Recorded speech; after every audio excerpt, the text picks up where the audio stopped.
जालन्यामध्ये माध्यमिक शिक्षण विभाग रात्री 8 वाजता उघडा कसा? जालना मराठवाडा शिक्षक संघाचे पदाधिकारी जगन वाघमोडे हे संघटनेच्या अडचणीसंदर्भात 2 दिवसापूर्वी माध्यमिक शिक्षण अधिकारी जिल्हा परिषद जालना येथे गेले होते। त्यावेळी काही शाब्दिक चकमक झाली होती। या चकमकीमधून जगन वाघमोडे यांनी माध्यमिक शिक्षण अधिकारी श्रीमती मंगला धुपे यांच्या तोंडाला खाळे फासण्याची तक्रार श्रीमती धुपे यांनी कदीम जालना पोलीस ठाण्यात केली होती आणि त्यावरून जगन वाघमोडे यांच्यावर गुन्हा दाखल झाला होता। हा गुन्हा दाखल झाल्यापासून मराठवाडा शिक्षक संघ चांगलाच आक्रमक झाला आहे। कार्यालयीन वेळेनंतर रात्री 8 वाजता शिक्षण विभाग उघडा कसा?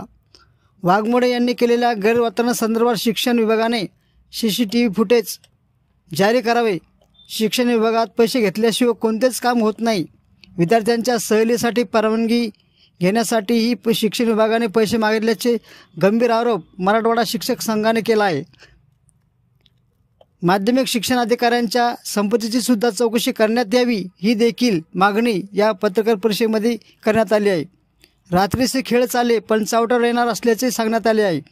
दिनांक 4/3/2025 रोजी छत्रपती संभाजीनगर शिक्षण विभागाच्या उपसंचालकाच्या कार्यालयासमोर संघाची निर्देशने करण्यात येतील हेही पत्रकार परिषदेमध्ये मराठवाडा शिक्षक संघाने सांगितले आहे।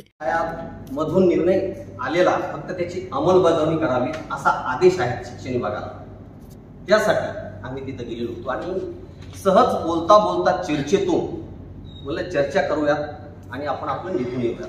कारण माध्यमिक शिक्षण अधिकारी मॅडम यांच्याकडे एकटा दुकटा जाण्याचे कोणीही धाडस करत नाहीत अशी स्थिती आज जालना जिल्ह्यामध्ये शिक्षण विभागामध्ये झालेली आहे।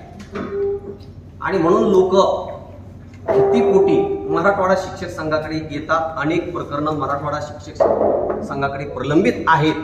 वारंवार आम्ही तक्रार निवारण बैठकीविषयी मॅडमला बोललो होतो, परंतु वेळ काढू धोरणामुळे तसं तर नियमात असं आहे की 2 महिन्यात एक तरी तक्रार निवारण घेतली पाहिजे।